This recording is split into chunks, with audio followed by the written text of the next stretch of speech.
কি করলা বন্ধু তুমি,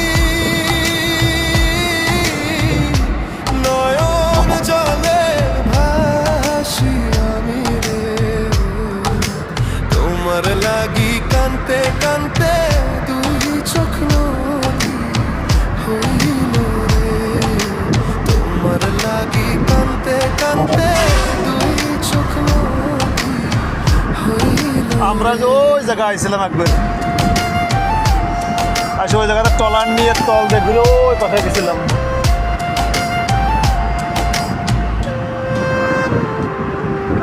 চাঁদের আলো ঘরে আসে বন্ধু নাই যে আগে ছিল, এখন এইগুলো অন্য জায়গা দিয়ে দিতেছে। আমি তোমার ছাইড়া থাকি আর যে জায়গায় ব্রিজ হয় তার আগে পিছনে তো চর পড়ে অনেক।